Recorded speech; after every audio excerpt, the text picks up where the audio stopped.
Ok, donc Parashat Tazria. La paracha parle donc d'une femme qui aura un garçon ou une fille les jours où elle est impure. Et si elle a une fille, elle est encore plus.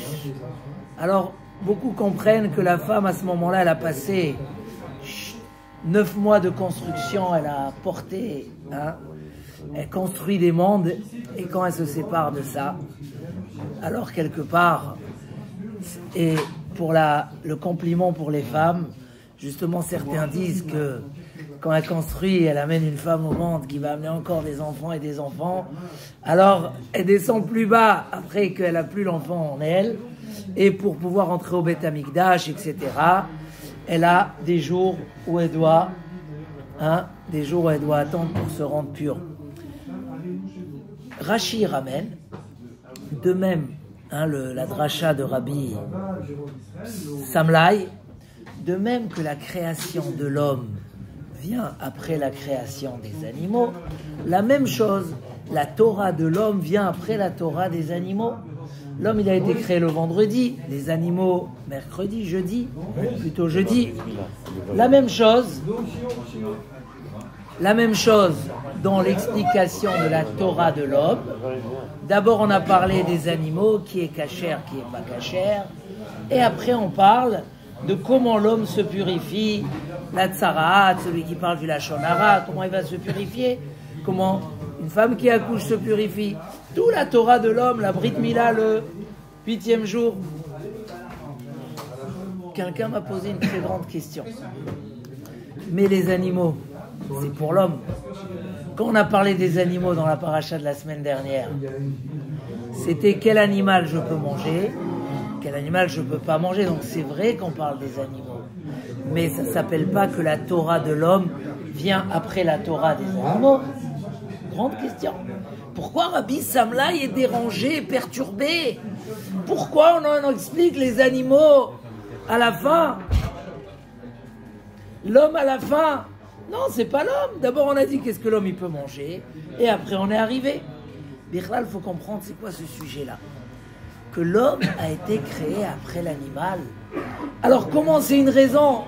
Tu me réponds une question par une autre question. Déjà, j'ai une question. Pourquoi dans la création du monde, on a mis l'homme en dernier? Toi, tu rajoutes, tu dis oui. De même que dans la création du monde, il est en dernier. Alors, on a déjà fait Siman Aleph, prends Siman Bet. Pourquoi? Alors, la même chose dans la Torah, l'homme, il est à la fin. Mais, hi anotenet, c'est ça la question que j'ai. Et là, il y a une explication extraordinaire qui est très générale dans la vie de l'homme et qu'il faut la répéter et se la rappeler régulièrement sur chaque occasion où on est préoccupé, où on est pris dans la vie. Toutes les choses qui nous préoccupent, il faut répéter ce yesod et il faut le réviser et le travailler parce que c'est un élément fondamental. C'est une base dans la réussite et dans le chemin de vie de l'homme. Les Chachamim m'ont demandé dans le Midrash pourquoi l'homme il a été créé que le vendredi. Pourquoi l'homme il a été créé que le vendredi? Deux raisons contradictoires dans le Midrash. Une, comme ça, si l'homme il a de l'orgueil, qu'est-ce qu'on lui dit? Il touche Kadmar. La moustique, elle a été créée avant toi. Qu'est-ce que tu es? Deuxième explication, que pour que l'homme arrive, et tout est déjà pris. L'homme arrive en dernier parce que c'est le plus important. Kedei sheikanes la seuda miyad, pour qu'il rentre au repas tout de suite. C'est contradictoire. Est-ce que l'homme a été créé en dernier parce que il est le moins important? Il est moins important que la mouche, ou l'homme il a été créé en dernier parce que c'est lui le plus important de la création? Alors tous les ans on a expliqué une explication très intéressante. Cette année on va ramener le Shem Mishmuel. Shem Mishmuel il dit en fait les deux raisons sont vraies et celui qui décide laquelle elle est vraie c'est toi l'homme. Pourquoi? Il y a ici une question. L'homme il a été créé en dernier Mais la Neshama, elle a été créée en premier. La Neshama, elle n'a pas été créée le vendredi. Hein? Elle a été créée bien avant, il dit le Shem Ishmuel. Achor va kedem tsartani, nafsho shel adam nivret bayom arishon shel abriya. Les Neshamot ont été créés le premier jour. Ah, elle a pas créé la Neshama? Oui, la Neshama, le premier jour. Non, où ça a été? Il n'y avait rien, il n'y avait que Adon Olam Asher Malach, Betemer. Oui, mais la mettre dans ce monde-là, lui permettre de descendre, c'est le premier jour. Non, il y avait comme même ça, pas, il il a- ramène. Comment il a compris ça? Hein? Même pas les Neshama. Il amène ça du Midrash. Achor va kedem tsartani. J'ai été créé en dernier et en premier. La Neshama en premier et le corps en dernier. Ah, alors là on apprend quelque Mais avant chose. la création. Si l'homme il décide que dans sa vie la Neshama c'est l'essentiel. Si l'homme il décide que la Chokhmat à Torah c'est l'essentiel. Si l'homme il décide que les mitzvot c'est l'essentiel. Il a compris que c'est le but de pourquoi. Alors automatiquement, il est le premier. Ah, et du coup, pourquoi on a créé le corps en dernier? Pour lui donner son confort. Mais si l'homme il décide que le corps c'est l'essentiel, alors il a été créé en dernier. Et du coup, il n'y a pas de raison pourquoi il a été créé en dernier. Un corps doit être créé en premier, comme les animaux. Et là, il décide que la mouche a été créée avant lui. Dans la vie, n'importe quoi que tu dois entreprendre, tu dois décider c'est de quoi l'objectif. Tu vas acheter une voiture. Quel est le but de pourquoi tu veux acheter cette voiture? C'est juste pour faire des petits trajets dans Paris. Pour mieux acheter une petite Smart. D'accord? C'est plus faire des grands trajets ou avoir du confort parce que tu rentres tard, tu es fatigué, etc. Il faut acheter une plus grosse voiture. C'est pour aller à Marseille 2 fois par mois. Il faut quelque chose de confortable. C'est pour que les gens ils te regardent dans la rue. Alors il faut acheter autre chose. Toute la raison, c'est pour s'amuser. Il y a des gens, ils ont besoin des jouets. Même à l'âge de 50 ans, il y a des gens, ils ont besoin d'un jouet. Ah, aïe, aïe, aïe, de faire. Chacun ce qu'il a. Chaque chose, tu veux ne pas regretter. Tu veux bien choisir. Regarde, réfléchis un petit peu avant. C'est pas le vendeur qui va te dire qu'est-ce qui est bon pour toi. Tu vas d'abord mettre les critères de qu'est-ce qui est essentiel chez toi. D'accord? Et dans tout, c'est comme ça. Arrive Pessah, on est tous dans l'embrouille. Qu'est-ce que je vais faire et tout? Il y a des gens qui craquent, qui disent alors je vais à l'hôtel. Réfléchis. Qu'est-ce que tu veux de la fête de Pessah? Comment tu veux la vivre? C'est quoi le but de la fête? Réfléchis bien. Et d'après ça, tu verras si le paradis, c'est chez toi à la maison, ou dans un hôtel avec des cris de tous les gens qui courent dans tous les sens, et que tu peux pas faire ton seder, et que tu sens pas la Géoula, et que tu éduques pas tes enfants. Le chinour, peut-être qu'effectivement, il y a un contexte, que tu sens qu'à la maison, il y a trop de fatigue, etc., et que les enfants ne vont pas être bien éduqués. Et ils vont être mieux éduqués si tu vas là-bas ou là-bas. Oui, mais réfléchis. La Torah, le soir du seder, elle nous a mis l'éducation des enfants en priorité. Veigata lebincha, la mitzvah essentielle sur les enfants. Donc réfléchis. Si tu arrives au seder et tu vas juste lire et tracer, les enfants ils vont rien comprendre. Ou si tu arrives au seder et tu vas te mettre à faire des chidushim parce que tu es kulanu chachamim, kulanu nevonim, kulanu yodim et Torah, et les enfants ils vont s'endormir, c'est peut-être pas le but du seder. Donc oui, il faut que la marbe les sapère. Il faut raconter beaucoup. Il n'y a pas chaque chose dans ta vie. C'est quoi l'objectif? Shalom Bayit, c'est quoi l'objectif? Dans chaque chose, si tu mets l'objectif en avant et tu n'oublies pas la direction, on a beaucoup parlé de ça dans les parachutes du Mishkan. D'abord le Haron. Oui, il faut mettre l'essentiel avant. Mais pour que l'essentiel soit mis en priorité, il faut faire Cheshbon HaNefesh, il faut réfléchir. C'est quoi l'essentiel? C'est quoi le but? Tu veux, ta femme elle est très tendue avant Pessah et hein? Il y a du stress à la maison.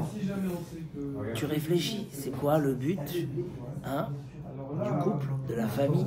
C'est quoi l'objectif? Isha kitazria vialda zachar. Tu prends sur toi. Tu veux lui faire une remarque. Réfléchis, est-ce que dans la remarque, tu veux attiser le feu? Attiser le feu ou tu veux calmer?